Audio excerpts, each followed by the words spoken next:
रूस की क्रांति च अहम किरदार निभाने वाले व्लादिमीर लेनिन लिखते हैं कि मैनू तुसी किसी मुल्क की जवानी की जुबान से चढ़े हुए 4 गीत सुना दो, मैं तुहानू उत्थों का भविख दस देवांगा उस मुल्क का कि भविख की है। कुछ अजिहा ही साडे मुल्क के बारे भी कहा जा सकता है। बेशक ये गल रूस के कही गई है पर साडे मुल्क ते भी टुकदी नज़र आ रही है। खास तौर पर मैं गीतों का जिक्र तां करन जा रहा, बेशक अज दा मुद्दा साडा गीतों के नाल संबंधित नहीं है, मुद्दा बड़ा गंभीर है, किसानी का मुद्दा है। क्योंकि गीत तत्काली समय नूं सैलीब्रेट करते हैं पर अज के दौर दे विच किसानी नूं सैलीब्रेट करने वाले गीत नहीं लिखे जा रहे। एक दौर सी अज तो 70 वरे पहला जो धनीराम चातरिक लिखते हैं कि कच्छे मार वंजली आनंद छा गया, मारदा दमामे जट मेले आ गया। जसविंदर बराड़ लिखते हैं कि तेरी घरे कनेडा डूंगा वाला हलवे। पर अज बब्बू मान लिखता है कि जट दी जून बुरी तड़फ तड़फ मर जाना। और किसानी दे नाल संबंधित राज बराड़ लिखते हैं कि पुत वर्गा फो ट्रैक्टर जट ने वेचा रो रो के। कहने का भाव है कि यह दौर अजिहा चल रहा है कि किसानी नूं सैलीब्रेट नहीं किया जा रहा। हालांकि जटवाद का बोलबाला बहुत वड्डे पद्धर ते गीतों के पर जिहड़े सुहिरद कलाकार ने वो किसानी के बिरतांत नूं पेश करते हैं। और अज किसानी का संकट बहुत वड्डा संकट बन चुकिया है। और हाल ही दे विच केंद्र सरकार दे वल्लों खेती सुधारां दे मद्देनज़र जो ऑर्डीनेंस पास किए गए हैं उन्हां दे खिलाफ तो बहुत वड्डी गिणती दे जिथे अर्थशास्त्री भी बोल रहे हैं, उत्थे कई सियासतदानां ने भी अपनियां मुहिमां वड्डियां ने। इसे दे ही चलदियां लोक इंसाफ पार्टी के मुखी सिमरजीत सिंह बैंस अपने भाई समेत और तमाम अपनी पार्टी के वर्करां दे समेत उन्होंने रोस के वजों एक साइकिल रैली विढ़ी है। जलियांवाला बाग श्री अंमृतसर तो यह रैली विढ़ी गई है तो मुख मंत्री के घर तक चंडीगढ़ विखे पहुँचेगी। 5 दिनों का यह सफ़र होगा। सिमरजीत सिंह बैंस साडे नाल इस वक्त मौजूद ने, उन्होंने नाल असीं गलबात करांगे। बैंस साहब बहुत बहुत स्वागत तुहाडा जगबाणी ते। थैंक यू ब्रदर सोडी साहब, बहुत शुक्रिया तुहाडा। बैंस साहब मैं शुरुआत गल की कि एक दौर सी जदों तुहाडे बचपन वाला दौर भी होऊगा, तुसीं भी जदों निक्के हुंदे होवोगे तो गाने तुसीं आम सुने होणगे कि किसानी नूं सैलीब्रेट किया जाता सी। विसाखी ते तां गीत इउं गाया जाता धनीराम चातरिक दा जिवें लोक गीत होवे। उदों ते अज दे समय च बदलाव की महसूस करते हो? किसी वेले जिहड़ी किसानी हैगी आ, गुरु नानक साहब ने अपने अंतम समय दे विच खुद खेती की। खेती दी उन्होंने उपमा की, चाकरी नूं नखिद्ध किया। बिल्कुल। सो उन्होंने खेती दी उपमा इस करके की कि लाए बंदा धंधा हत्थीं किरत करन वाला। बट डे बाई डे ज्यों ज्यों समा कॉरपोरेट, मैं नहीं कहता कि व्यापार नहीं चाहिए, व्यापार चाहिए पर किसान की बली दे के नहीं। तुसीं सोचो किसान की बली दे दी, अन्नदाता हैगा यार। उदों तो पंजाब का किसान MSP तुहानूं मैं जिहड़े एजुटेशन लई मैं टूक मात्र दस दियां, जिदण MSP अनाउंस हुई है ना उस दिन की सी, उस दिन मध्य प्रदेश ते बिहार तुसीं आंकड़ा कढ के देख लो। उदण उत्थे जे कणक अपने फर्ज करो उदण 700 रुपये सीगी ते उत्थे 900 रुपये सी। ये MSP उदण भी पंजाब के किसान नूं दब्बण लई लैके आए सी जी। ये उदण भी क्योंकि उत्थे जिहड़ा यील्ड सीगा वो नहीं, जिहड़ी खेती की उपज इन्नी नहीं सीगी, यील्ड इन्ना नहीं सीगा। पंजाब दे अंदर MSP उदों भी जिहड़ा किसान नूं दबाउण वास्ते, ये तां उस तो बाद दे विच हरी क्रांति दे विच पंजाबियां ने आज़ादी तो बाद जो देश के लोगों के कोले ना पर्याप्त मात्रा दे विच चावल ते ना कणक सीगी, धुप्प नहीं देखी, गर्मी नहीं देखी, सप्पां दीयां सिरियां मिध के देश के लोगों का ढिड भरिया जी। अज ये लगन लग गया केंद्र दे विच बैठे मोदी साहब होरां नूं सानूं एजुटेशन करन दी जरूरत क्यों पई जी। पहला नंबर सोडी साहब इहदे च यह हैगा, साडा देश संघी ढांचा फैडरल सिस्टम है, राजां दे ਵੱਧ अधिकारां दी लड़ाई, राजा नूं संविधानक तौर ते मिले हुए हक्कां दी लड़ाई किसी वेले अकाली दल लड़िया करदा सी, देश दीयां खेतरी पार्टियां नूं लीड करिया करदा सी जी। अज अफसोस है कि उस पार्टी का प्रधान अपनी तीवीं दी वजारत बचाउण वास्ते ਇਹਦਾ ਸਮਰਥਨ ਕਰਨ ਤੇ ਤੁਲ ਪਿਆ। ਬਾਅਦ 'ਚ ਆਉਂਦੇ ਆਪਾਂ ਉਸ ਗੱਲ ਤੇ।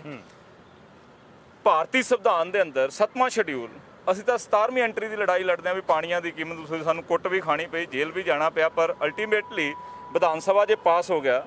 ਐਂਡ ਡੇ ਵਿਲ ਕਮ ਕਿ ਪੰਜਾਬ ਦੇ ਲੋਕਾਂ ਨੂੰ, ਸਿੱਖ ਨਹੀਂ ਪੰਜਾਬੀਆਂ ਨੂੰ ਪਾਣੀ ਦੀ ਕੀਮਤ ਇੱਕ ਦਿਨ ਲਾਜ਼ਮੀ ਮਿਲੇਗੀ। ਤੁਸੀਂ ਮੈਂ ਨਾ ਦੇਖ ਸਕੀਏ ਅਲੱਗ ਗੱਲ ਹੈਗੀ ਆ, ਸਮਾਂ ਵੱਧ ਲੱਗ ਜਾਵੇ। ਅਸੀਂ 17ਵੀਂ ਐਂਟਰੀ ਦੀ ਲੜਾਈ ਲੜਦੇ ਸੀ। ਮੋਦੀ ਸਾਹਿਬ ਨੇ 7वें ਸ਼ਡਿਊਲ ਦੀ ਜਿਹੜਾ ਡਾਕਟਰ ਭੀਮ ਰਾਓ ਅੰਬੇਦਕਰ ਸਾਹਿਬ ਸੰਵਿਧਾਨ ਬਣਾ ਕੇ ਗਏ ਕਿ ਕੇਂਦਰ ਦੀਆਂ ਸ਼ਕਤੀਆਂ ਕਿਹੜੀਆਂ ਨੇ, ਰਾਜਾਂ ਦੀਆਂ ਕਿਹੜੀਆਂ ਨੇ, ਕੋਈ ਟਕਰਾਓ ਪੈਦਾ ਨਾ ਹੋਵੇ ਜੀ। ਐਂਡ ਉਹ 14ਵੀਂ ਐਂਟਰੀ ਤੇ 25ਵੀਂ, 14ਵੀਂ ਹੈਗੀ ਆ ਐਗਰੀਕਲਚਰ ਦੇ ਉੱਤੇ ਕਾਨੂੰਨ ਬਣਾਉਣ ਦਾ ਅਧਿਕਾਰ ਸਟੇਟ ਦੇ ਕੋਲੇ ਆ। 25ਵੀਂ ਐਂਟਰੀ ਹੈਗੀ ਆ 7ਵੇਂ ਸ਼ਡਿਊਲ ਦੀ ਮੰਡੀਕਰਨ ਕਾਨੂੰਨ ਬਣਾਉਣ ਦਾ ਅਧਿਕਾਰ ਸਟੇਟ ਦੇ ਕੋਲੇ ਆ ਜੀ। ਉਹਨਾਂ ਨੇ ਉਹ ਸਟੇਟ ਅਧਿਕਾਰ ਖਤਮ ਕਰਕੇ ਆਪਣੇ ਹੱਥ 'ਚ ਲੈ ਲਏ। ਕੋਈ ਮੁੱਖ ਮੰਤਰੀ ਕਹਿ ਦੇਵੇ ਵੀ ਮੇਰੀ ਸਟੇਟ ਦੇ ਵਿੱਚ ਉਹਦੀ ਰੇਲ ਗੱਡੀ ਲੰਘਦੀ ਆ, ਟ੍ਰੇਨ ਤਾਂ ਮੈਂ ਚਲਾਉਂਗਾ। ਖਤਮ ਕਰਨ ਤੇ ਆਪਣੇ ਹੱਥ 'ਚ ਲੈਣਾ, ਇਹਦਾ ਫਰਕ ਕੀ ਹੈ? ਕੇਂਦਰੀਕਰਨ ਤੇ ਵਿਕੇਂਦਰੀਕਰਨ, ਹਾਂ, ਸੈਂਟਰਲਾਈਜ਼ ਐਂਡ ਡੈਲੀਗੇਟ। ਕੇਂਦਰੀਕਰਨ ਤੇ ਵਿਕੇਂਦਰੀਕਰਨ, ਫੈਡਰਲ ਸਿਸਟਮ ਮਜ਼ਬੂਤ ਕਿੱਥੇ? ਅਸੀਂ ਫੈਡਰਲ ਸਿਸਟਮ ਮਜ਼ਬੂਤ ਕਰਨ ਦੀ ਗੱਲ ਕਰਦੇ ਹਾਂ। ਲਿਖਤੀ ਰੂਪ 'ਚ ਕਿੱਥੇ ਹੈ? ਐਮਐਸਪੀ ਖਤਮ ਹੋਣ ਦੀ ਤਾਂ ਗੱਲ ਹੀ ਨਹੀਂ ਹੋਈ। ਉਹ ਕਹਿੰਦੇ ਜੇ ਖਤਮ ਕਰਨ ਦੀ ਗੱਲ ਹੁੰਦੀ ਹੈ ਅਸੀਂ ਐਜੀਟੇਸ਼ਨ ਕਰਾਂਗੇ। ਇਵਨ ਕਿ ਤੁਹਾਡੇ ਨਾਲ ਤਾਂ ਇੱਕ ਤੁਸੀਂ ਮੰਨਦੇ ਹੋ, ਤੁਸੀਂ ਸਰਦਾਰਾ ਸਿੰਘ ਜੌਹਲ ਨੂੰ ਅਰਥਸ਼ਾਸਤਰੀ ਮੰਨਦੇ ਹੋ। ਜੌਹਲ ਸਾਹਿਬ ਨਾਲ ਵੀ ਤੁਹਾਡਾ ਮਤਭੇਦ ਹੋਇਆ। ਉਹ ਕਹਿੰਦੇ ਬੈਂਸ ਸਾਹਿਬ ਨੇ ਜ਼ਿਕਰ ਕੀਤਾ ਕਿ ਮੇਰਾ ਪਹਿਲਾਂ ਨਾਲੋਂ ਜੌਹਲ ਸਾਹਿਬ ਦੇ ਪ੍ਰਤੀ ਸਤਿਕਾਰ ਘੱਟ ਹੋ ਗਿਆ। ਕਹਿੰਦੇ ਮੇਰਾ ਸਤਿਕਾਰ ਅੱਜ ਵੀ ਉਨਾ ਹੀ ਆ ਜਿੰਨਾ ਮੈਂ ਬੈਂਸ ਸਾਹਿਬ ਦਾ ਪਹਿਲਾਂ ਕਰਦਾ ਸੀ, ਪਰ ਉਹਦੇ ਮੈਨੂੰ ਸਾਬਤ ਤਾਂ ਕਰਨਾ ਕਿ ਐਮਐਸਪੀ ਦੀ ਗੱਲ ਲਿਖੀ ਕਿੱਥੇ ਆ ਵੀ ਖਤਮ ਕਰਤਾ। ਮੈਂ ਉਹਨਾਂ ਦੀਆਂ ਗੱਲਾਂ ਦਾ ਤੁਹਾਨੂੰ ਜਵਾਬ ਦੇਣ ਲੱਗਿਆ, ਮੈਂ ਉਹਨਾਂ ਨੂੰ ਵੀ ਦਿੱਤਾ ਜਵਾਬ। ਪਹਿਲੇ ਨੰਬਰ ਜੌਹਲ ਸਾਹਿਬ ਮੈਨੂੰ ਇਹ ਦੱਸ ਦੇਣ ਵੀ ਉਹ ਸਟੇਟ ਨੂੰ ਮਿਲੇ ਸੰਵਿਧਾਨਕ ਅਧਿਕਾਰਾਂ ਦੇ ਹਾਮੀ ਹੈਗੇ ਕਿ ਨਹੀਂ ਹੈਗੇ। ਪਹਿਲਾ ਨੰਬਰ, ਕਿਉਂਕਿ ਸਾਡੀ ਸਟੇਟ ਦਾ ਅਧਿਕਾਰ ਹੈਗਾ। ਦੂਸਰਾ ਨੰਬਰ, ਜੌਹਲ ਸਾਹਿਬ ਐਮਐਸਪੀ ਦਾ ਰੌਲਾ ਪਾਉਂਦੇ ਆ। ਇੱਥੋਂ 2 ਕਿਲੋਮੀਟਰ ਦੂਰ ਮੰਡੀ ਹੈਗੀ ਆ, ਅੰਬਾਰ ਲੱਗਿਆ ਮੱਕੀ ਦੇ। ਮੱਕੀ ਤੇ ਸੋਢੀ ਸਾਹਿਬ ਐਮਐਸਪੀ ਹੈਗੀ ਆ, ਮੇਰੇ ਨਾਲ ਚਲੋ ਹੁਣੇ ਸਾਈਕਲ ਤੇ ਹੁਣੇ ਚੱਲਦੇ ਆ। ਉੱਥੇ ਜਾ ਕੇ ਐਮਐਸਪੀ ਪੁੱਛ ਲਓ ਕਿੰਨੀ ਆ, ਹੋਏਗੀ 1900 ਰੁਪਏ ਦੇ ਕਰੀਬ। ਤੇ ਕਿਸਾਨ ਨੂੰ ਪੁੱਛੋ ਪ੍ਰਾਈਵੇਟ ਵਪਾਰੀ ਤੁਹਾਡੀ ਮੱਕੀ ਕੀ ਭਾਅ ਖਰੀਦ ਰਿਹਾ, ਮੱਕੀ ਜਾ ਰਹੀ ਹੈ 1300 1400 ਰੁਪਏ। ਜਿਹੜੇ ਬਾਦਲ ਸਾਹਿਬ ਗੁੰਮਰਾਹ ਕਰ ਰਹੇ ਐਮਐਸਪੀ ਕੀ ਹੈਗੀ ਆ? ਇਹ ਪੱਖ ਹੈ ਕਿ ਜਿਹੜੀਆਂ ਫਸਲਾਂ ਖਰੀਦਣੀਆਂ ਲਾਜ਼ਮੀ ਸੀ ਉਹ ਗਰੰਟੀ ਖਤਮ ਕਰਨੀ ਖਤਰਨਾਕ ਹੈ। ਮੈਂ ਉਹੀ ਤੁਹਾਨੂੰ ਦੱਸ ਰਿਹਾ, ਮੱਕੀ ਦੇ ਉੱਤੇ ਐਮਐਸਪੀ ਆ, ਦਾਲਾਂ ਦੇ ਉੱਤੇ ਐਮਐਸਪੀ ਆ, ਪਰ ਉਹ ਕਦੇ ਐਮਐਸਪੀ ਅਨੁਸਾਰ ਕੋਈ ਖਰੀਦ ਏਜੰਸੀ ਖਰੀਦਣ ਨਹੀਂ ਆਈ। ਮਜਬੂਰੀ ਬਸ ਕਿਸਾਨ ਨੂੰ ਜਿਹੜੇ ਪ੍ਰਾਈਵੇਟ ਵਪਾਰੀ ਬੈਠੇ ਅੱਧੇ ਪੌਣੇ ਭਾਅ ਤੇ ਵੇਚਣੀ ਪੈਂਦੀ ਆ। ਇਸ ਆਰਡੀਨੈਂਸ ਖੇਤੀ ਸੁਧਾਰ ਦੇ ਤਹਿਤ ਕਾਰਪੋਰੇਟ ਡਗਰੂ ਪਿੰਡ ਆ ਮੋਗੇ ਤੋਂ ਫਿਰੋਜ਼ਪੁਰ 2500 ਏਕੜ ਦੇ ਵਿੱਚ ਮਕੈਨੀਕਲ ਖਰੀਦ ਕੇਂਦਰ ਸਥਾਪਿਤ ਕੀਤਾ। ਉਹ ਕਿਤੇ ਰਾਤੋਂ ਰਾਤ ਨਹੀਂ ਹੋ ਗਿਆ। ਆਰਡੀਨੈਂਸ ਹੁਣ ਆਉਂਦਾ, ਉਹਨੂੰ ਬਣਦੇ ਨੂੰ ਮੇਰਾ ਖਿਆਲ ਪੌਣੇ 3 ਸਾਲ ਹੋ ਗਏ ਜੀ। ਇਹ ਕਾਰਪੋਰੇਟ ਕਿਸਾਨਾਂ ਦੀ ਚਾਵਲ ਕਣਕ ਤੇ ਕਪਾਹ ਐਮਐਸਪੀ ਫਿਕਸ ਕਰੇਗਾ ਕੇਂਦਰ। ਮੈਂ ਵੀ ਕਹਿ ਦਿੰਦਾ ਇਹ ਗੱਲ, ਪਰ ਐਮਐਸਪੀ ਦੇ ਅਨੁਸਾਰ ਕੋਈ ਖਰੀਦ ਏਜੰਸੀ ਕੇਂਦਰ ਦੀ ਨਹੀਂ ਆਏਗੀ ਖਰੀਦਣ।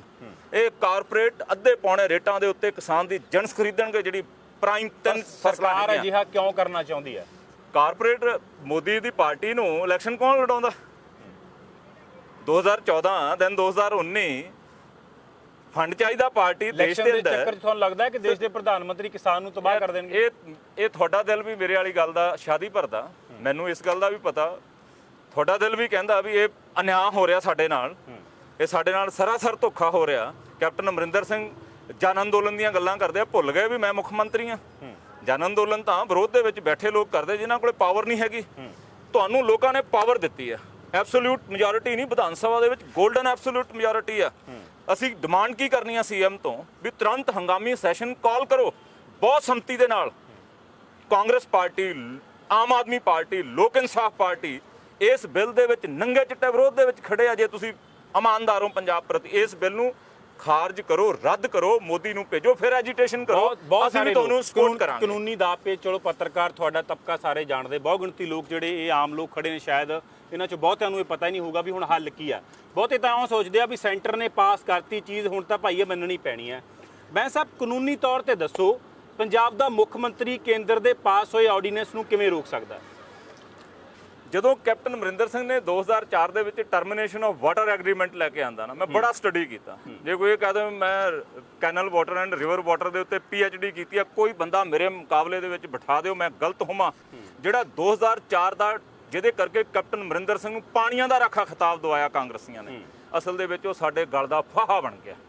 ਇਹਨਾਂ ਨੇ ਪਾਸ ਕੀਤਾ, ਉੱਤੇ ਮਨਮੋਹਨ ਸਿੰਘ ਬੈਠੇ ਸੀ ਪ੍ਰਧਾਨ ਮੰਤਰੀ, ਉਹਨਾਂ ਨੇ ਟਾਈਮ ਬਾਏ ਕਰਨ ਵਾਸਤੇ ਉਹ ਪਾਸ ਕੀਤਾ ਟਰਮੀਨੇਸ਼ਨ ਆਫ ਵਾਟਰ ਐਗਰੀਮੈਂਟ, ਪਾਣੀਆਂ ਦਾ ਸਮਝੌਤਾ ਤੋੜੂ ਐਕਟ, ਚੱਕ ਕੇ ਸੁਪਰੀਮ ਕੋਰਟ ਨੂੰ ਭੇਜਤਾ।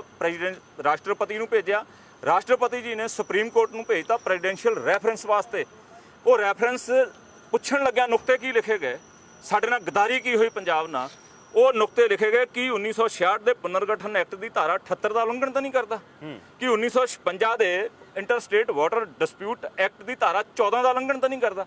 ਉਹ ਜਿਹੜੀ ਧਾਰਾ ਖੁਦ ਭਾਰਤ ਦੇ ਸੰਵਿਧਾਨ ਦੇ ਆਰਟੀਕਲ ਦਾ ਉਲੰਘਣ ਕਰਕੇ ਬਣੀ ਹੈ, ਚਾਹੇ 1966 ਦੀ 78 ਤੇ ਚਾਹੇ 56 ਦੀ 14 ਜੀ। ਤੀਸਰਾ ਪੁਆਇੰਟ ਮੈਂ ਕੈਪਟਨ ਸਾਹਿਬ ਨੂੰ ਖੁਦ ਪਰਸਨਲੀ ਮਿਲ ਕੇ ਕਿਹਾ ਵੀ ਵਿਧਾਨ ਸਭਾ ਦਾ ਸੈਸ਼ਨ ਕਾਲ ਕਰੋ, ਦੁਬਾਰਾ ਮਤਾ ਪਾ ਕੇ ਭੇਜੋ ਕਿ ਇਹ ਦੋਨੋਂ ਧਰਾਵਾਂ ਭਾਰਤੀ ਸੰਵਿਧਾਨ ਦੀ ਰੌਸ਼ਨੀ 'ਚ ਬਣੀਆਂ ਨੇ ਇਹ ਕਾਨੂੰਨ।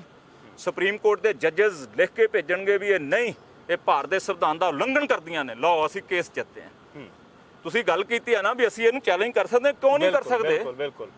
ਸਾਨੂੰ ਡਾਕਟਰ ਭੀਮ ਰਾਓ ਅੰਬੇਦਕਰ ਸਾਹਿਬ ਸੰਵਿਧਾਨ ਲਿਖ ਕੇ ਦੇ ਕੇ ਗਏ ਆ, ਵੱਡੇ ਦੇਸ਼ ਨੂੰ, ਮੁਲਕ ਨੂੰ ਚਲਾਉਣ ਵਾਸਤੇ ਕੇਂਦਰ ਤੇ ਰਾਜਾਂ ਦੀਆਂ ਸ਼ਕਤੀਆਂ ਕੀ ਨੇ। ਕੱਲ ਨੂੰ ਕੋਈ ਮੁੱਖ ਮੰਤਰੀ ਕਹਿ ਦੇਵੇ ਮੈਂ ਟ੍ਰੇਨਾਂ ਮੈਂ ਹੀ ਚਲਾਉਂਗਾ, ਕੈਪਟਨ ਸਾਹਿਬ ਦੇ ਸੰਵਿਧਾਨਕ ਸੰਕਟ ਖੜਾ ਹੋ ਜਾਏਗਾ। ਕੈਪਟਨ ਸਾਹਿਬ ਦੇ ਇਕੱਲੇ ਮੌਖਿਕ ਵਿਰੋਧ ਨਾਲ ਜਾਂ ਜਾਖੜ ਸਾਹਿਬ ਦੇ ਜਨ ਅੰਦੋਲਨ ਦੇ ਨਾਲ ਤੁਹਾਨੂੰ ਲੱਗਦਾ ਹੈ ਕਿ ਇਹ ਰਿਵਰਸ ਹੋ ਜਾਊਗਾ, ਜਾਂ ਤੁਹਾਡੀ ਸਾਈਕਲ ਯਾਤਰਾ ਦੇ ਨਾਲ? ਜਿਹੜਾ ਨਾ ਦੇਖੋ, ਇਹਨਾਂ ਗੱਲਾਂ ਦਾ ਜਵਾਬ ਮੈਂ ਦੇ ਦਾਂ ਵੀ ਮੈਂ ਵੀ ਘਰੇ ਬਹਿ ਜਾਣਾ, ਮੈਂ ਵਿਰੋਧ ਨਹੀਂ ਕਰਦਾ, ਲੋਕਾਂ ਨੂੰ ਲਾਮਬੰਦ ਨਹੀਂ ਕਰਦਾ, ਫਿਰ ਤਾਂ ਗਿਆ ਕੰਮ। ਵਿਰੋਧ ਕਰਨਾ ਡੈਮੋਕ੍ਰੈਟਿਕ ਸਿਸਟਮ ਦੇ ਅੰਦਰ, ਵਿਰੋਧ ਜਤਾਉਣਾ ਸਰਕਾਰ ਦੇ, ਸਟੇਟ ਦੇ ਅਗੇਂਸਟ ਕੋਈ ਲਾਅ ਦਾ, ਉਹ ਸਾਡਾ ਰਾਈਟ ਹੈਗਾ। ਕੈਪਟਨ ਸਾਹਿਬ ਜਾਖੜ ਸਾਹਿਬ ਤੋਂ ਜਨ ਅੰਦੋਲਨ ਅਨਾਉਂਸ ਕਰਾਉਂਦੇ ਆ, ਉਹ ਜਨ ਅੰਦੋਲਨ ਅਨਾਉਂਸ ਕਰਾਉਣ ਤੋਂ ਪਹਿਲਾਂ ਸੈਸ਼ਨ ਸੱਦ ਕੇ ਇਸ ਕਾਲੇ ਕਾਨੂੰਨ ਦਾ ਭੋਗ ਪਾਉਂਦੇ। ਤੁਹਾਨੂੰ ਯਾਦ ਹੋਊਗਾ ਨਾਗਰਿਕਤਾ ਸੋਧ ਬਿੱਲ ਦੇ ਉੱਤੇ, ਜਿਹੜਾ ਕਿ ਉਹ ਕੇਂਦਰ ਦੀ ਜੂਰੀਡਿਕਸ਼ਨ ਸੀ, ਉਹਦੇ ਤੇ ਅਸੈਂਬਲੀ ਦਾ ਸੈਸ਼ਨ ਕਾਲ ਹੋ ਸਕਦਾ। ਉਦੋਂ ਵੀ ਮੁੱਖ ਮੰਤਰੀ ਕੈਪਟਨ ਅਮਰਿੰਦਰ ਸਿੰਘ ਸੀਗੇ, ਉਹਦੇ ਤੇ ਸੈਸ਼ਨ ਕਾਲ ਹੋ ਸਕਦਾ, ਇਹਦੇ ਤੇ ਕਿਉਂ ਨਹੀਂ? ਉਹ ਰੱਦ ਕੀਤਾ ਜਾ ਸਕਦਾ। ਖੇਤੀਬਾੜੀ ਸੁਧਾਰ ਆਰਡੀਨੈਂਸ ਰੱਦ ਕਿਉਂ ਨਹੀਂ ਕੀਤਾ ਜਾ ਸਕਦਾ? ਮਜਬੂਰੀ ਹੈਗੀ ਆ। ਮਜਬੂਰੀ ਕੀ ਆ? ਉਹ ਤਾਂ ਇੱਕ ਦੇਸ਼ ਵਿਆਪੀ ਅੰਦੋਲਨ ਚੱਲ ਪਿਆ ਨਾਗਰਿਕਤਾ ਸੋਧ ਬਿੱਲ ਦੇ ਉੱਤੇ, ਕਾਂਗਰਸ ਦੀ ਇੱਕ ਪਾਲਿਸੀ ਬਣ ਗਈ। ਹੁਣ ਕੈਪਟਨ ਅਮਰਿੰਦਰ ਸਿੰਘ ਦੀ ਮਜਬੂਰੀ ਦੁੱਖ ਦੀਆਂ ਰਗਾਂ ਮੋਦੀ ਦੇ ਕੋਲੇ ਨੇ। ਇਹਨਾਂ ਦਾ ਦਾਮਾਦ ਗੁਰਪਾਲ ਸੰਬੋਲੀ ਸ਼ੂਗਰ ਮਿਲ ਉੱਤਰ ਪ੍ਰਦੇਸ਼ ਦੇ ਵਿੱਚ 110 ਕਰੋੜ ਦਾ ਪੰਜਾਬ ਨੈਸ਼ਨਲ ਬੈਂਕ ਦਾ ਘਪਲਾ, ਮਨੀ ਲਾਂਡਰਿੰਗ ਦੇ ਵਿੱਚ ਬੇਟਾ ਘਰਵਾਲੀ ਜਕਰੰਡਾ ਟਰਸਟ, ਇੱਕ ਈਡੀ ਕੋਲੇ ਫਾਈਲ ਹੈ, ਇੱਕ ਸੀਬੀਆਈ ਦੇ ਕੋਲੇ, ਦੋਨੇ ਬੰਦ ਕਰਕੇ ਰੱਖੀਆਂ ਹੋਈਆਂ ਨੇ ਨਾ, ਉਹ ਕਿਸੇ ਸ਼ਰਤ ਤੇ ਹੀ ਬੰਦ ਪਈਆਂ ਨੇ। Captain Amarinder Singh no doubt Congress ਦੇ ਮੁੱਖ ਮੰਤਰੀ ਆ, ਪਰ ਹੁਕਮ ਮੰਨਦੇ ਆਰਐਸਐਸ ਹੈੱਡਕੁਆਟਰ ਦਾ ਐਂਡ ਕੇਂਦਰ ਦਾ। ਐਂਡ ਜਾਖੜ ਸਾਹਿਬ ਜਿਹੜੇ ਖੁਦ ਕਿਸਾਨ ਪਰਿਵਾਰ ਦੇ ਵਿੱਚੋਂ ਹੈਗੇ, ਖੁਦ ਕਿਸਾਨ ਹੈਗੇ ਆ, ਮੈਂ ਉਹਨਾਂ ਦੀ ਕਦਰ ਕਰਦਾ। ਪਤਾ ਨਹੀਂ ਕਿਹੜੀ ਮਜਬੂਰੀ ਦੇ ਵਿੱਚ ਉਹ ਬੋਲ ਗਏ ਕਿ ਅਸੀਂ ਜਨ ਅੰਦੋਲਨ ਕਰਾਂਗੇ। ਤੁਸੀਂ ਇਨਸਿਸਟ ਕਰੋ, ਤੁਸੀਂ ਸਟੇਟ ਦੇ ਪ੍ਰੈਜ਼ੀਡੈਂਟ ਔਰ ਰੂਲਿੰਗ ਪਾਰਟੀ ਦੇ ਮੁੱਖ ਮੰਤਰੀ ਨੂੰ ਆਰਡਰ ਕਰੋ ਵੀ ਸੈਸ਼ਨ ਕਾਲ ਕਰ, ਭੋਗ ਪਾ ਇਸ ਬਿੱਲ ਦਾ। ਤੁਹਾਨੂੰ ਯਾਦ ਹੋਊਗਾ ਆਲ ਪਾਰਟੀ ਮੀਟਿੰਗ ਹੋਈ ਸੀ, ਸਾਨੂੰ ਨਹੀਂ ਕਾਲ ਕੀਤਾ, ਹੁਣ ਵੀ ਨਹੀਂ ਸਾਨੂੰ ਬੁਲਾਇਆ। ਆਲ ਪਾਰਟੀ ਮੀਟਿੰਗ ਪਾਣੀਆਂ ਦੇ ਉੱਤੇ ਕਾਲ ਕੀਤੀ, ਸਾਰੀਆਂ ਪਾਰਟੀਆਂ ਦੇ ਹੱਥ ਵੜਾ ਕੇ ਕੈਪਟਨ ਅਮਰਿੰਦਰ ਸਿੰਘ ਨੇ ਰੱਖ ਲਏ, ਸਰਬਸੰਮਤੀ ਨਾਲ ਮਤਾ ਪਵਾ ਲਿਆ। ਪਰ ਪੰਜਾਬ ਦਾ ਫਾਈਨਾਂਸ ਮਿਨਿਸਟਰ ਤਾਂ ਬਹੁਤ ਵੱਡਾ ਕਿਸਾਨ ਹੈ।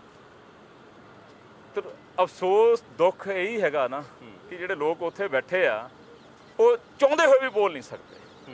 ਇਹ ਮਜਬੂਰੀਆਂ ਬਣ ਗਈਆਂ ਉਹਨਾਂ ਦੀਆਂ, ਕਿਸੇ ਦੀ ਕੋਈ ਮਜਬੂਰੀ ਆ ਤੇ ਕਿਸੇ ਦੀ ਕੋਈ ਮਜਬੂਰੀ ਆ। ਮੈਂ ਕਿਹਾ ਨਾ ਵੀ ਟ੍ਰਿਬਿਊਨਲ ਬਣ ਗਿਆ, ਅਸੀਂ ਤਾਂ ਉੱਥੇ ਧਰਨਾ ਲਾ ਕੇ ਬੈਠ ਗਏ। ਦੂਸਰੇ ਦਿਨ ਸਾਰੇ ਪ੍ਰਿੰਟ ਮੀਡੀਆ ਦੇ ਵਿੱਚ ਜਿਹੜੇ ਚੰਗੇ ਚੰਗੇ ਲੇਖਕ, ਬੁੱਧੀਜੀਵੀ ਲੋਕ, ਉਹਨਾਂ ਨੇ ਉਹ ਗੱਲਾਂ ਲਿਖੀਆਂ ਵੀ ਜਿਹੜਾ ਬੈਂਸ ਧਰਨੇ ਦੇ ਬੈਠਾ ਸੀ 100% ਸਹੀ ਹੈਗਾ, ਇਹ ਟ੍ਰਿਬਿਊਨਲ ਨਹੀਂ ਬਣਨਾ ਚਾਹੀਦਾ, ਸਟੇਟ ਰਾਈਟ ਸੀਗਾ।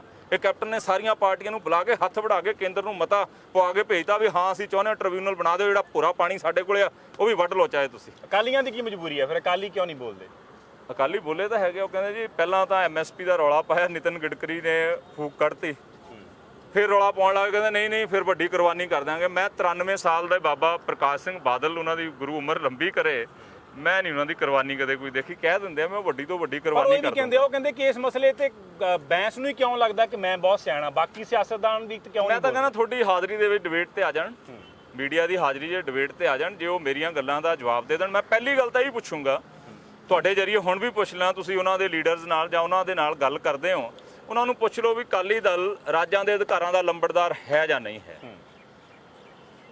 ਪਿਛੋਕੜ ਦੇ ਅਕਾਲੀ ਦਲ ਦੇ ਉੱਤੇ ਕਾਬਜ ਪ੍ਰਧਾਨ ਲੜਾਈ ਲੜਦੇ ਰਹੇ ਵੱਧ ਅਧਿਕਾਰਾਂ ਦੀ ਕਿ ਨਹੀਂ ਲੜਦੇ ਰਹੇ? ਦੇਸ਼ ਦੀਆਂ ਖੇਤਰੀ ਪਾਰਟੀਆਂ ਨੂੰ ਲੀਡ ਦਿੰਦੇ ਰਹੇ ਕਿ ਨਹੀਂ ਦਿੰਦੇ ਰਹੇ? ਮੋਰਲੀ ਕਤਾਰ ਦੇ ਵਿੱਚ ਖੜ ਕੇ ਲੜਾਈ ਲੜਦੇ ਰਹੇ।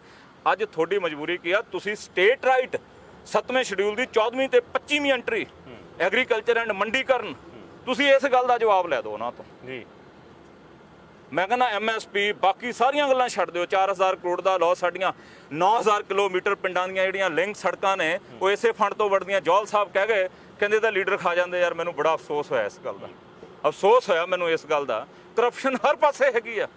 ਤੁਸੀਂ ਪਿੰਡਾਂ ਦੇ ਇਨਫਰਾਸਟ੍ਰਕਚਰ ਢਾਂਚੇ ਨੂੰ, ਰੂਰਲ ਡਿਵੈਲਪਮੈਂਟ ਨੂੰ ਇਹ ਕਹਿ ਦਿਓ ਵੀ ਸਾਰੇ ਦੇ ਸਾਰੇ ਲੀਡਰਸ ਖਾ ਜਾਂਦੇ ਆ ਜਿਹੜੇ ਰੂਲਿੰਗ ਦੇ ਵਿੱਚ ਆਉਂਦੇ ਆ। ਇਹ ਪੰਜਾਬ ਦੇ ਨਾਲ ਅਨਿਆਂ ਕਰਕੇ ਗਏ ਆ, ਮਜਬੂਰੀ ਬਸ ਬਿਆਨ ਦੇ ਗਏ। ਉਹ ਮੈਂ ਫਿਰ ਕਹੂੰਗਾ ਰਿਸਪੈਕਟ ਕਰਦਾ ਸੀ, ਪਰ ਇਹ ਬਿਆਨ ਕੇਂਦਰ ਸਰਕਾਰ ਵੱਲੋਂ ਲਿਖ ਕੇ ਆਇਆ ਪੰਜਾਬ ਦੇ ਵਿੱਚ ਭੰਬਲ ਭੂਸਾ ਖੜਾ ਕਰਨ ਵਾਸਤੇ। ਜੌਲ ਸਾਹਿਬ ਪੀਟੀਸੀ ਤੇ ਇੰਟਰਵਿਊ ਕਰਦੇ ਆ। ਉਹ ਚੈਨਲ ਜਿਹਦੇ ਮਾਲਕ ਨੂੰ ਚੰਦ ਦਿਨ ਪਹਿਲਾਂ ਉਹ ਗਾਲਾਂ ਕੱਢ ਕੇ ਹਟੇ ਸੀ, ਉਸੇ ਚੈਨਲ ਤੇ ਉਹਨਾਂ ਦੀ ਇੰਟਰਵਿਊ ਚੱਲਦੀ ਆ। ਤੁਸੀਂ ਕਨਸਪੀਰੇਸੀ ਦੇਖੋ।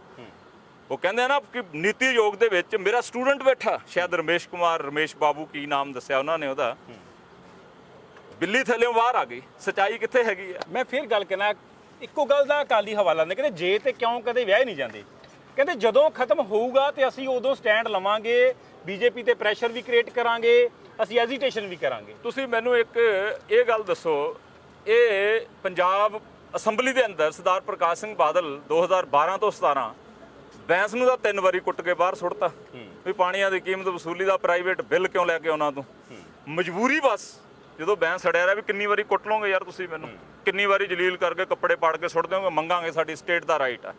ਮਜਬੂਰੀ ਬਸ ਉਹ ਪਾਸ ਕੀਤਾ ਨਾ, ਖੁਦ ਲੈ ਕੇ ਆਏ, ਗਵਰਨਮੈਂਟ ਬਿੱਲ ਦੇ ਰੂਪ ਦੇ ਵਿੱਚ ਲੈ ਕੇ ਆਏ, ਪਾਸ ਹੋ ਗਿਆ। ਮੁੜ ਕੇ 4-5 ਮਹੀਨੇ ਗਵਰਨਮੈਂਟ ਰਹੀ, ਪਾਣੀ ਦੀ ਕੀਮਤ ਦਾ ਬਿੱਲ ਬਣਾ ਕੇ ਭੇਜਿਆ। ਇਹ ਲੋਕ ਕਹਿੰਦੇ ਜਦੋਂ ਹੋ ਜਾਊਗਾ ਨੱਕ ਚੋ ਕੇ ਮੂੰਹ 'ਚ ਪੈ ਜਾਊਗੀ ਉਦੋਂ ਤੁਰਾਂਗੇ ਅਸੀਂ।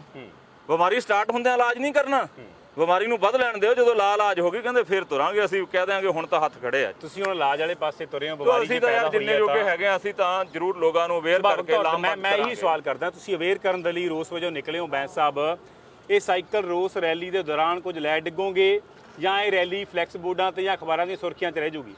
ਇਹ ਹੁਣ ਪੰਜਾਬ ਦੇ ਲੋਕਾਂ ਤੇ ਹੈਗਾ।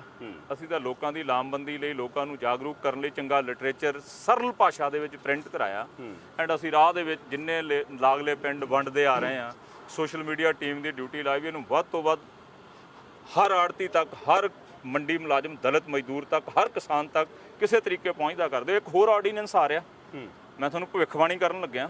15-20 ਦਿਨਾਂ ਬਾਅਦ ਮੋਦੀ ਸਾਹਿਬ ਜਿਹੜੇ ਕਰੋਨਾ ਦਾ ਰੌਲਾ ਪਾ ਕੇ ਡਿਕਟੇਟਰ ਬਣ ਗਏ, ਦੇਸ਼ ਤੇ ਡਿਕਟੇਟਰ ਬਣੇ ਹੋਏ ਆ। ਜਿੱਦਣ ਤੋਂ ਲਾਕਡਾਊਨ ਹੋਇਆ ਡਾਟਾ ਚੱਕ ਕੇ ਦੇਖ ਲਓ, 80 ਪੈਸੇ 90 ਪੈਸੇ ਰੇਟ ਪੈਟਰੋਲ ਡੀਜ਼ਲ ਦਾ ਵਧਾਉਂਦੇ ਅੱਜ 8 ਰੁਪਏ ਨੂੰ ਜਾ ਲੱਗਿਆ ਕੰਮ। ਕੋਈ ਬੋਲੀ ਕਾਂਗਰਸ ਪਾਰਟੀ ਜਿਹੜੀ ਦੇਸ਼ ਦੀ ਸਭ ਤੋਂ ਮੁੱਖ ਵਿਰੋਧੀ ਪਾਰਟੀ ਹੈਗੀ ਆ, 15-20 ਦਿਨਾਂ 'ਚ ਇੱਕ ਆਰਡੀਨੈਂਸ ਹੋਰ ਆ ਰਿਹਾ, ਉਹ ਵੀ ਰਾਜ ਅਧਿਕਾਰਾਂ ਦੇ ਉੱਤੇ ਡਾਕਾ। ਬਿਜਲੀ ਰੈਗੂਲੇਟਰੀ ਕਮਿਸ਼ਨ ਖਤਮ ਕੀਤੇ ਜਾ ਰਹੇ ਆ, ਕੇਂਦਰ ਆਪਣੇ ਹੱਥ 'ਚ ਲੈ ਰਿਹਾ ਬਿਜਲੀ ਦਾ ਕੰਟਰੋਲ। ਖੇਤੀਬਾੜੀ ਸੈਕਟਰ ਲਈ ਫ੍ਰੀ ਬਿਜਲੀ, ਦਲਿਤ ਨੂੰ 200 ਯੂਨਿਟ, ਗਰੀਬ ਨੂੰ ਫ੍ਰੀ ਬਿਜਲੀ ਖਤਮ ਆ ਜੀ। ਤੇ ਮੈਂ ਤੁਹਾਨੂੰ ਭਵਿੱਖਬਾਣੀ ਕਰਕੇ ਚੱਲਿਆ, ਆਉਣ ਲੱਗਿਆ ਵੀ ਬਿਜਲੀ ਵਾਲੇ ਮਸਲੇ ਤੇ ਮੈਨੂੰ ਥਰਮਲ ਪਲਾਂਟ ਦੀ ਯਾਦ ਆ ਗਈ ਹੈ, ਜਿਹਨੂੰ ਢਾਉਣ ਦੀ ਤਿਆਰੀ ਹੈ ਤੇ ਸ਼ਾਇਦ ਉਹ ਪੁੱਡਾ ਨੂੰ ਦੇ ਦਿੱਤਾ ਗਿਆ ਤੇ ਆਉਣ ਵਾਲੇ ਸਮੇਂ 'ਚ ਉੱਥੇ ਇੱਕ ਆਲੀਸ਼ਾਨ ਕਲੋਨੀ ਨਜ਼ਰ ਆਊਗੀ। ਬੜਾ ਵੱਡਾ ਮਸਲਾ ਬਣਿਆ ਹੋਇਆ ਬੈਂਸ ਸਾਹਿਬ ਕਿ ਪਹਿਲੇ ਪਾਤਸ਼ਾਹ ਦੇ 500 ਸਾਲਾਂ ਤੇ ਉਹਦੀ ਸਥਾਪਨਾ ਹੁੰਦੀ ਹੈ ਤੇ 550 ਸਾਲਾਂ ਤੇ ਉਸ ਨੂੰ ਢਾਇਆ ਜਾਂਦਾ ਹੈ। ਆਮ ਆਦਮੀ ਪਾਰਟੀ ਵੀ ਲਗਾਤਾਰ ਐਜੀਟੇਸ਼ਨ ਕਰ ਰਹੀ ਹੈ, ਸਰਕਾਰ ਨੂੰ ਅਜਿਹਾ ਕਰਨ ਦੀ ਲੋੜ ਕਿਉਂ ਪਈ? ਸਰਕਾਰ ਅਸਲ ਦੇ ਵਿੱਚ ਕਾਰਪੋਰੇਟ ਦਾ ਪੱਖ ਪੂਰਦੀ ਹੈ। ਇਹ ਪਾਲਿਸੀਆਂ ਜਿਹੜੀਆਂ ਸੈਂਟਰ ਦੀ ਵੀ ਤੇ ਪੰਜਾਬ ਦੀ ਵੀ, ਮਤਲਬ ਸਟੇਟ ਦੀਆਂ ਗਵਰਨਮੈਂਟ ਵੀ ਇਸ ਤਰ੍ਹਾਂ ਹੋ ਗਈਆਂ। 101% ਮੂੰਹ ਖਾਵੇ ਤੇ ਅਕਸ਼ਰ ਮਾਵੇ। ਹਰ ਸਾਲ ਪੇਰੈਂਟਸ ਸਕੂਲਾਂ ਦੇ ਬਾਹਰ ਧਰਨੇ ਲਾਉਂਦੇ ਕਿ ਨਹੀਂ ਲਾਉਂਦੇ ਜੀ? ਮੁੱਖ ਮੰਤਰੀ ਕੋਈ ਆਰਡਰ ਨਾ ਕਰੇ, ਮੁੱਖ ਮੰਤਰੀ ਧਰਤੀ ਦਾ ਰੱਬ ਹੁੰਦਾ, ਉਹ ਕਿਤੇ ਐਜੂਕੇਸ਼ਨ ਸਕੂਲ ਲੂਟ ਮਾਫੀਆ ਵੱਲ ਨੂੰ ਇਦਾਂ ਅੱਖਾਂ ਹੀ ਚੌੜੀਆਂ ਕਰਕੇ ਖੜ ਜਾਵੇ, ਇਹ ਤੱਕਲੇ ਵਰਗੇ ਸਿੱਧੇ ਹੋ ਜਾਣਗੇ। ਲਾਕਡਾਊਨ ਦੌਰਾਨ ਸਿੱਖਿਆ ਮੰਤਰੀ ਦਾ ਸਟੇਟਮੈਂਟ ਆਇਆ ਵੀ ਕੋਈ ਫੀਸ ਨਹੀਂ, ਐਨਓਸੀਆਂ ਕੈਂਸਲ ਕਰ ਦਿਆਂਗੇ, ਐਫੀਲੀਏਸ਼ਨ ਕੈਂਸਲ ਕਰ ਦਿਆਂਗੇ, ਉਹ ਵਿਡਰਾ ਹੋ ਗਿਆ। ਕੈਪਟਨ ਸਾਹਿਬ ਕਹਿੰਦੇ ਸੀ ਬਿਜਲੀ 5 ਰੁਪਏ, ਫਿਰ ਲਾਕਡਾਊਨ ਵਾਲਾ ਅਸੀਂ ਬਿੱਲ ਨਹੀਂ ਲੈਣਾ, ਉਹ ਮਾਤੜ ਦਾ 5000 ਆਉਂਦਾ ਸੀ, 3-3000 ਹੋਰ ਲਾ ਕੇ ਭੇਜਤਾ। ਥਰਮਲ ਪਲਾਂਟ, ਇਹ ਕਾਰਪੋਰੇਟ ਦੀ ਪਾਲਿਸੀ, ਐਜੂਕੇਸ਼ਨ ਪਾਲਿਸੀ ਦਾ ਵੀ ਇਹੀ ਹਾਲ ਆ। ਜੇ ਸਰਕਾਰੀ ਸਕੂਲਾਂ ਦੇ ਅੰਦਰ ਟੀਚਰਸ ਹੈਗੇ ਆ ਟੈਟ ਕਲੀਅਰ, ਜਿਹੜੇ ਇੰਟੈਲੀਜੈਂਟ, ਜਿਹੜਾ ਕੋਈ ਮੈਨੂੰ ਲੱਗਦਾ ਕਦੇ IAS ਜਾਂ PCS ਨਹੀਂ ਕਲੀਅਰ ਕਰ ਸਕਦਾ, ਉਹ ਟੀਚਰ ਬੈਠੇ ਆ, ਪਰ ਉੱਥੇ ਇਨਫਰਾਸਟ੍ਰਕਚਰ ਹੈ ਨਹੀਂ। ਮਤਲਬ ਕਿ ਇਹ ਕਾਰਪੋਰੇਟ ਲੋਟੂ ਲੋਕ ਗਵਰਨਮੈਂਟ ਨੂੰ ਪਾਲਿਸੀਆਂ ਬਣਾ ਦਿੰਦੇ ਆ, ਫਿਰ ਉਹ ਪਾਲਿਸੀਆਂ ਇੰਪਲੀਮੈਂਟ ਕਰਕੇ, ਕਿਉਂਕਿ 5 ਸਾਲਾਂ ਬਾਅਦ ਦੁਬਾਰਾ ਇਲੈਕਸ਼ਨ ਲਈ ਚੰਦਾ ਫੰਡ। ਤੁਸੀਂ ਗੱਲ ਛੇੜੀ ਹੈ ਤਾਂ ਹਾਂ ਜਾਂ ਨਾ ਜਵਾਬ ਵੀ ਦੇ ਦਿਓ, ਮੈਂ ਥਰਮਲ ਤੇ ਵਾਪਸ ਆਉਣਾ ਹੈ। ਟਿਊਸ਼ਨ ਫੀਸਾਂ ਲੈਣੀਆਂ ਚਾਹੀਦੀਆਂ, ਸਰਕਾਰ ਨੇ ਹਾਈ ਕੋਰਟ ਸਬਮਿਟ ਕਰਤੀ ਆਪਣੀ ਰਿਪੋਰਟ ਵੀ ਆਪਦਾ ਜਿਹੜਾ ਜਵਾਬ ਦੇਣਾ ਸੀ, ਲੈਣੀ ਚਾਹੀਦੀ ਫੀਸ ਕਿ ਨਹੀਂ? ਗਲਤ ਹੈਗਾ। ਗਰੀਬ ਤਾਂ ਯਾਰ 3 ਮਹੀਨੇ ਕੰਮ ਤੇ ਨਹੀਂ ਗਿਆ, ਸਕੂਲ ਵਾਲੇ ਕਹਿੰਦੇ ਤਨਖਾਹ ਕਿੱਥੋਂ ਦੇਈਏ? ਨਹੀਂ ਦੇਖੋ, ਜਿਨ੍ਹਾਂ ਦੀਆਂ ਯਾਰੀਆਂ ਊਠਾਂ ਵਾਲਿਆਂ ਨਾਲ ਤੇ ਉਹਨਾਂ ਦੇ ਦਰਵਾਜ਼ੇ ਵੱਡੇ ਹੁੰਦੇ ਆ। ਜਿਹੜਾ ਸਕੂਲ ਆ ਉਹ ਕੋਈ 2 ਕਰੋੜ 4 ਕਰੋੜ 5 ਕਰੋੜ ਦਾ ਹੈਗਾ, ਜੇ 2 ਮਹੀਨੇ ਕਿਤੇ ਤਨਖਾਹ ਪੱਲਿਓਂ ਦੇਣੀ ਪੈ ਗਈ, ਬੜਾ ਪਿੱਛੇ ਸਮਾਨ ਇਕੱਠਾ ਕੀਤਾ, ਫਿਰ ਕੀ ਹੋ ਗਿਆ? ਉਹਨਾਂ ਦਾ ਵਪਾਰ ਆ। ਇੱਕ ਬੰਦਾ ਮਾਤੜ 10,000 15,000 ਤਨਖਾਹ ਲੈਣ ਵਾਲਾ 3 ਮਹੀਨੇ ਕੰਮ ਤੇ ਨਹੀਂ ਗਿਆ, ਉਹਦਾ ਤਾਂ ਭਾਅ ਦੀ ਬਣ ਗਈ ਨਾ, 3 ਟਾਈਮ ਦੀ ਰੋਟੀ ਹੈ ਨਹੀਂ। ਮਤਲਬ ਜੇ ਉਹ ਕਿਤੇ 2 ਮਹੀਨਿਆਂ ਦੀ 3 ਦੀ ਸਟਾਫ ਨੂੰ ਤਨਖਾਹ ਪੱਲਿਓਂ ਦੇ ਦੇਣਗੇ, ਕੁਛ ਨਹੀਂ, ਇਹ ਵਪਾਰ ਹੈਗਾ ਉਹਨਾਂ ਦਾ। ਬੈਂਸ ਦੀ ਫੈਕਟਰੀ ਦੇ ਮੁਲਾਜ਼ਮਾਂ ਨੂੰ ਤਨਖਾਹ ਮੈਂ ਦਿੱਤੀ ਤਨਖਾਹ, ਤੁਸੀਂ ਕਿਸੇ ਮੁਲਾਜ਼ਮ ਦੀ ਇੰਟਰਵਿਊ ਕਰਿਆ ਆਇਓ, ਮੈਂ ਤਨਖਾਹ ਵੀ ਦਿੱਤੀ, ਮੈਂ ਰਾਸ਼ਨ ਵੀ ਨਾਲ ਦਿੱਤਾ। ਮੈਂ ਕਿਸੇ ਯੂਪੀ ਬਿਹਾਰ ਵਾਲੇ ਦੋਸਤ ਨੇ ਇਹ ਕਿਹਾ ਵੀ ਮੈਂ ਜਾਣਾ, ਮੈਂ ਕਿਹਾ ਕਿਤੇ ਤੈਨੂੰ ਟਰੰਕ ਸਿਰ ਤੇ ਰੱਖ ਕੇ ਨਾ ਜਾਈ, ਮੈਂ ਤੇਰੀ ਜਿਹੜੀ ਆ ਚੱਲਦੀ ਸਕੀਮ DC ਨੂੰ ਕਹਿ ਕੇ ਮੈਂ ਇੰਤਜ਼ਾਮ ਤੇਰਾ ਕਰਵਾ ਕੇ ਦਿੰਦਾ। ਥਰਮਲ ਪਲਾਂਟ ਥਰਮਲ ਪਲਾਂਟ ਵਾਲੇ ਫੈਸਲੇ ਨੂੰ ਤੁਸੀਂ ਕਿਵੇਂ ਵੇਖਦੇ ਹੋ? ਤੁਹਾਡਾ ਪ੍ਰਤੀਕਰਮ ਕੀ ਹੈ? ਬੇਹੱਦ ਕਰੂਰਤਾ ਭਰਪੂਰ ਹੈਗਾ, ਬੇਹੱਦ ਬੇਵਕੂਫੀ ਵਾਲਾ ਫੈਸਲਾ।